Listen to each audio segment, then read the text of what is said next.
Antes de qualquer coisa, subscreva no canal e ative o sino das notificações. Boa apreciação.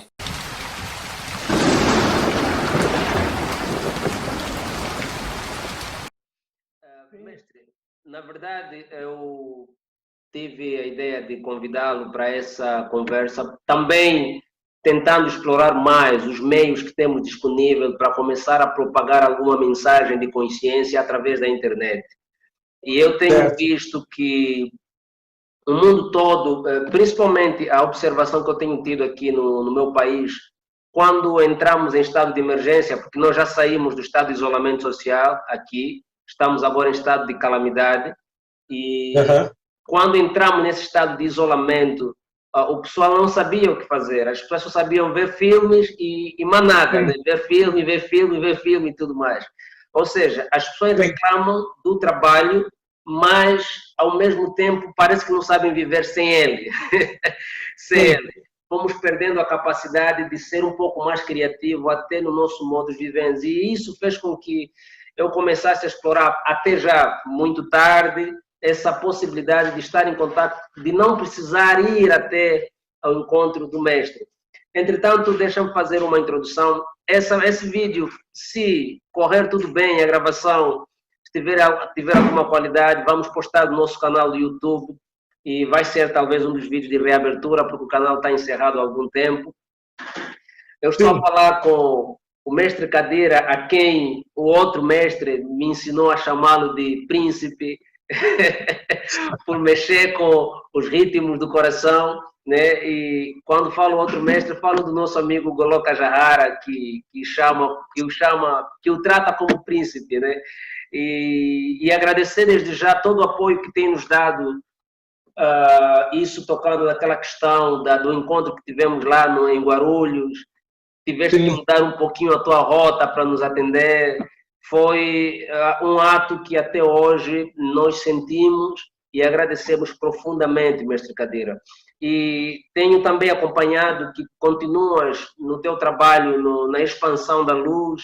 Há tempos vi a tua foto com o mestre lá da Ghana, não? É de Ghana? Uganda. Uganda. Uganda, de Uganda, sim, e me fez É. pensar que eu poderia ter uma conversa para talvez ter algumas, não respostas, mas compartilhar conosco, né, do TPSM, alguns temas pertinentes que possamos ter outras oportunidades. E agora vou investir em lives, né, estar a fazer lives no Instagram e Ótimo. até no Facebook, porque realmente nós precisamos com mais urgência possível, no meu caso, o meu pequeno e pobre entendimento, já compartilhar, porque parece que os tempos estão a nos mostrar que a gente vivia com a certeza de que um dia vai morrer. Mas hoje, Sim. com esse inimigo invisível, nós sabemos que vamos morrer, mas parece que a morte está mesmo já aí na rua. Então temos que ter consciência do que é que precisamos fazer antes de morrer. A minha primeira pergunta seria essa. Na tua visão como meditador, o que é que o ser humano precisa fazer de tremenda importância, assim, a coisa mais importante antes do passamento físico, antes de entender, antes de deixar o corpo? Como o ser humano deveria olhar para essa vida e poder fazer ela valer a pena, diante de tudo que vivemos, não só da pandemia, mas no nosso percurso histórico como colegas de terra, né? Somos companheiros de terra. Bem, Irame, que quando você fala, eu lembro do nosso amado mestre Osho, né? Que ele coloca a questão, às vezes tem uma pergunta que fizeram a ele sobre vida após a morte.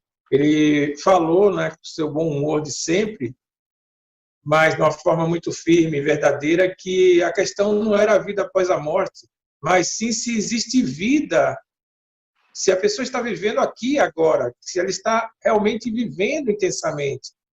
Porque, até lembrando que muitos relatam, né, quer dizer, você já viu relatos de EQM, de experiências quase morte, e esses relatos mostram justamente que na hora que a pessoa está nesse momento tão intenso e verdadeiro, com certeza, quanto o nascimento. Não dá para pensar em nada que foi deixado, mas se está totalmente presente naquele momento, e às vezes se lamenta por coisas que não fez, né, que adiou o resto da vida. Então, eu diria que, lembrando até outro grande mestre, né, que você teve a oportunidade de seguir a senda, que é Siddhartha, né, Gautama Buda, que ele, muitas vezes, pessoas que queriam pedir sânias, queriam se tornar discípulos dele, a primeira atitude que Buda tinha, quando a pessoa queria se tornar discípulo dele, era mandar ela para um gate de cremação, quer dizer, de ir ficar meditando onde chegam os corpos, onde os corpos são cremados, até que ele fosse chamar, que ele pedisse para chamar. Isso poderia durar 1 semana, 3 semanas, 1 mês. Então, ele chamava a pessoa de volta, se a pessoa ainda estivesse lá. Por que ele pedia isso? Porque há uma associação grande que é totalmente ilógica, porque a existência, como a gente sabe, para onde apontam os telescópios, as naves espaciais, as pesquisas do cosmos, até agora, até então, só existe mente nesse pequeno planeta, né? Esse bioma maravilhoso com bilhões de seres, essa ilha de vida que é a Terra, e dentro dele um ser que tem mente, que é o ser humano. Dentro, a coisa ilógica que, quando você está perto da morte, você se torna mais vivo. Siddhartha queria que o discípulo, o futuro discípulo, o potencial discípulo, se passasse, vamos dizer, por esse teste, essa iniciação, ele ficasse lá meditando no gate de cremação, os corpos iam chegando, os familiares, os entes queridos chorando naturalmente, colocando na a pira funerária, cremando o corpo, o cheiro do corpo sendo queimado, o crepitar das cinzas, tudo isso era para o meditador entrar em contato com sua própria morte, né? Mas, à medida que nós vamos entrando no processo da meditação e vendo que a meditação realmente é uma forma de nós entrarmos em contato com o aqui e agora, e nós estamos mais vivos. É a mesma coisa, quando alguém está num carro, num automóvel, numa pista automobilística a 300 km por hora ou mais, ou alguém resolve ser mercenário para ir para uma guerra que não é dele, ele vai como mercenário para uma guerra em um lugar distante. Esses 2 casos, as pessoas não querem morrer, elas estão perto da morte, sim, tanto na velocidade enorme dentro de uma pista automobilística ou na frente de batalha, mas nesse momento eles estão mais vivos do que nunca. Então tem essa incongruência pela mente, mas é uma questão da existência, que quando nós estamos mais próximo da morte, nós estamos mais vivos. Então, quando você fala isso, eu digo que realmente essa pandemia, ela vem acentuar, tanto que você sabe disso, você deve estar vendo isso, eu abro as mídias sociais e você começa a ver, como você já passou isso em Angola, com certeza, nós estamos passando agora aqui, e estamos num pico da questão da pandemia, você começa a ver pessoas que você conhece falando sobre a morte de familiares, de amigos, você começa a ver que esse cerco, vamos dizer, da presença da morte se acentua, né? Mas, na verdade, isso é uma coisa que, a verdade é que sempre foi assim, sempre será. O contato até com aquele mestre maravilhoso, o Jaja, né? O Jagali, ele brincava, ironicamente, dizendo as pessoas que se acham eternas, né? Porque os eternos são aqueles que acham que são eternos, que quem só morre é o vizinho, né? Só morre o vizinho, não morre nunca você não morre, morre o vizinho. Nós brincamos com a morte ou ignoramos o facto de que um dia vamos morrer, porque até hoje só os outros é que morreram. Exatamente, exatamente. Então, o que eu noto é que é como realmente fosse um tempo realmente de se encarar a realidade, e essa realidade começa com a realidade da nossa vida, do nosso viver, né? Que não está longe, não está lá na Antártida, mas reflete na Antártida, reflete na Amazônia, porque a forma que você lida com a sua casa, com as suas relações mais próximas, com seu cuidado com o seu corpo, ou a falta dele, né? O seu amor por si próprio, ou a falta dele, ele justamente a primeira ecologia.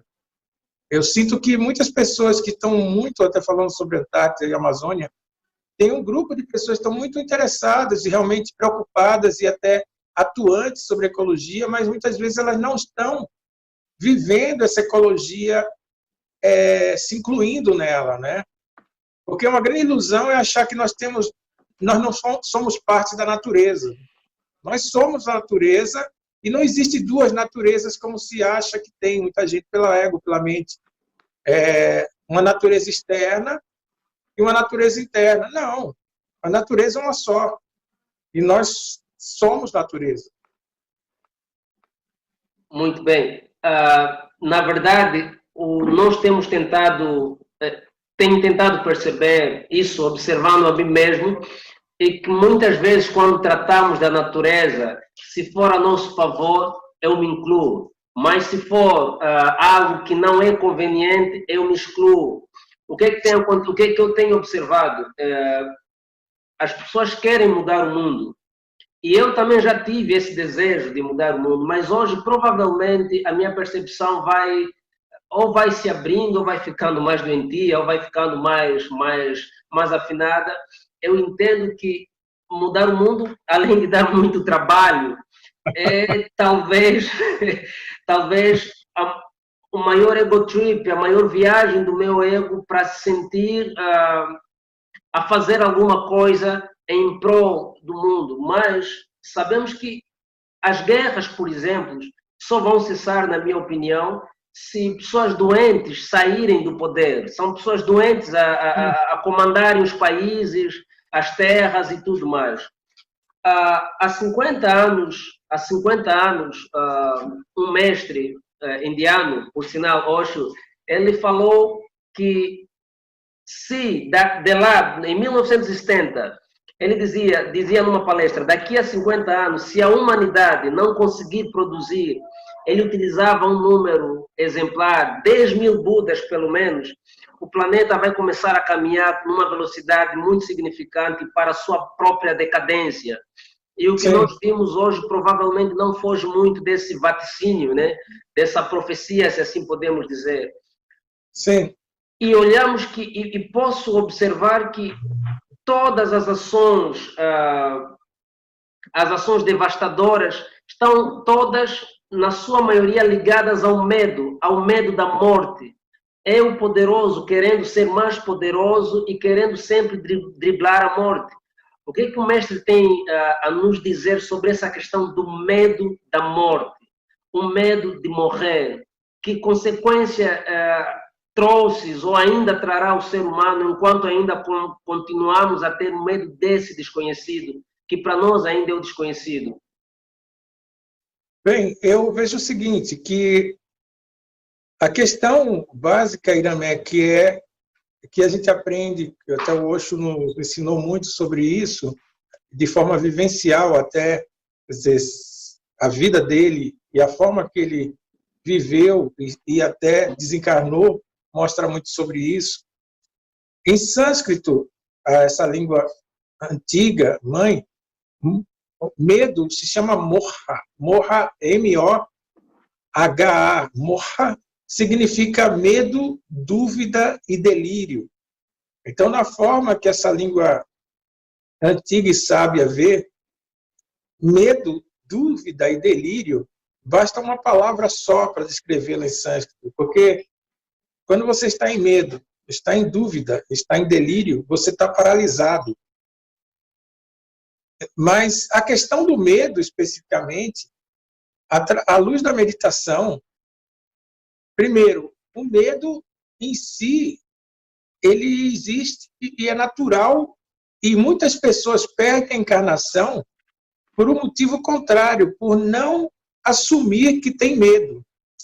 O Osho até colocava isso para a gente, que se você não assume no seu íntimo e expressa que tem medo de certa coisa, o menor que seja uma aranha, uma barata, isso vai solapar, vai impedir o seu desenvolvimento espiritual. Porque primeiro você precisa assumir, você precisa aceitar e depois se curar. Então o medo, ele primeiro acontece num estado de, claro, óbvio que todo mundo tem medo e esse medo tem um instinto de autopreservação. A questão que a espiritualidade, a meditação, a consciência traz é a possibilidade de você ter medo, mas esse medo não seja paralisante. Então, quando um bombeiro, né, sobe numa escada Magiros, aquelas escadas enormes que, quando tem algum sinistro, algum incêndio, ele vai subir e vai com a mangueira para apagar o fogo, é natural ele ter medo, mas ele tem todo um treinamento para lidar com aquela situação de estresse, de perigo, de uma grande altitude, e se sair bem na sua missão. Então, a meditação, ela traz esse estudo interno, fino, do medo não ser paralisante, porque quando o medo é paralisante e se surta, se vai para a inconsciência. Aí o pior acontece. Um exemplo, uma porcentagem grande de heróis de conflitos, tantos conflitos que, infelizmente, aqui, quando nós estamos falando, ainda estão existindo nesse planeta, né, em várias latitudes, muitos heróis desses na verdade, não são heróis, eles são contrafóbicos, porque quando se estuda sobre o medo, sabe que tem uma questão fóbica, que a pessoa vai ficar paralisada, e tem o contrafóbico que vai, na inconsciência, ele vai reagir. Então, muitos heróis que receberam sua medalha e honrarias, poucos fogem desse pêndulo de ser fóbico ou contrafóbico. Ele foi contrafóbico, alguns contrafóbicos, muitos morreram contrafóbicos, né, mas alguns ganharam medalha. Mas, claro, tem heróis realmente que foram além disso. Esses heróis não precisam pegar em fuzil. Esses heróis são heróis anônimos, que, vivendo a sua vida no cotidiano, seja onde estiver, e com certeza fazendo o melhor dentro do possível onde estiver, eles vão ser heróis de consciência, porque eles vão além desse pêndulo do fóbico e contrafóbico. Porque o desconhecido, naturalmente, ele, como desconhecido, ele vai trazer o medo. Então, o medo do desconhecido vai continuar, mas quando, nessa visão que eu trago, quando você está presente, consciente, você vai sentir medo e ir além do medo. E aí você vai viver plenamente esse desconhecido, né? Então, eu sinto que na minha vida pessoal, nas minhas práticas, justamente que é isso. Quer dizer, a forma de lidar, para nós não entrarmos numa inconsciência, num surto, em relação à nossa postura perante a vida e ser paralisado pelo medo. E claro que hoje, o quadro que nós estamos vivendo, mundial, ele realmente, você está vendo quanto tem aumentado, por outro lado, o número de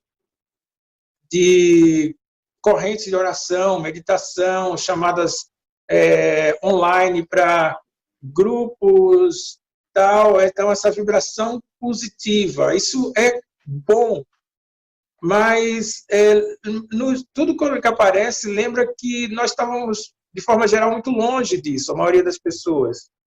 E também uma reflexão, quantas vão fazer isso por medo? Exatamente. Então... eu queria justamente abrir um parênteses aí. Lembrando da frase de Rumi, né? Dança, mas que a tua dança não seja produto do medo. E o mestre Cadeira teve agora a falar sobre essas correntes de oração que vão de orações que vão surgindo, essas chamadas à meditação que vão surgindo. Não será só o produto, ou seja, a consequência ou resultado de algum medo de saber que a qualquer momento eu posso ser infectado, porque existem pessoas que até então pensaram que não podiam ser contaminados por uma doença, por terem muito dinheiro, por terem as grandes mansões. Exatamente, hoje nem para rico nem para pobre, todo mundo está vulnerável a isso. Não será que essas correntes que são chamadas de positivas não vêm através do medo? E se chegam através do medo, podemos considerá-las positivas? Não será só uma barganha, como uma expressão brasileira, ter uma barganha para driblar esse medo e poder... Como é que o mestre explica isso? Eu concordo com você, porque isso volta à questão, né, Iramek, que nós estamos passando, nós acentuando o que sempre passamos e acontece, que tem aquela frase de Jesus, né, onde está o seu coração, aí estará o seu tesouro. Então, é a questão de... porque mesmo a questão dramática, se eu venho a falecer, vamos dizer, por essa pandemia, por coronavírus, isso não quer dizer estar vivo ou morrer, depende do estado que você vive e você morre. Porque essa é a questão. Como você está a viver, vai ser a qualidade da sua morte. Então, pessoas, o que é melhor, ficar vivo sem viver, em medo, como você está dizendo, paralisado, assustado, fazendo uma série de inconsciências, ou ser que vai morrer, porque eu sempre lembro, às vezes, Iramek, em palestras ou vivências, que tem um grupo de pessoas, até tem a ver com o que a gente está conversando, que acreditam que a espiritualidade é como fosse um carro blindado, que você comprou e vai poder passar por um bairro perigoso, e se atirarem, não vai furar o pneu, não vai atingir as pessoas dentro do carro. Então, elas colocam a espiritualidade como algo, como um guarda-chuva protetor, que a pessoa vai se tornar, não vai pegar nem de resfriado, quanto mais coronavírus. Sim, há uma questão de aumentar a resistência, a imunologia, aumentar a frequência, claro, existe. Mas isso não quer dizer que as pessoas não vão morrer porque estão... Então, se alguém busca isso por conta do medo, por conta de uma impressão errônea que isso é um carro blindado que vai evitar que seja contaminada, ela está totalmente equivocada. Aliás, é mais uma armadilha, é mais uma armadilha do ego, né? Claro, com certeza. Então, eu tenho observado também que muitas pessoas percebem a meditação como uma autêntica inatividade. As pessoas pensam que se tu começares a meditar, logo perguntam, então, estás mais calmo, estás mais sereno, não reage, não age. A passo que eu acho que é o contrário, a meditação é a mais pura ação, né? É a mais pura resposta à situação atual.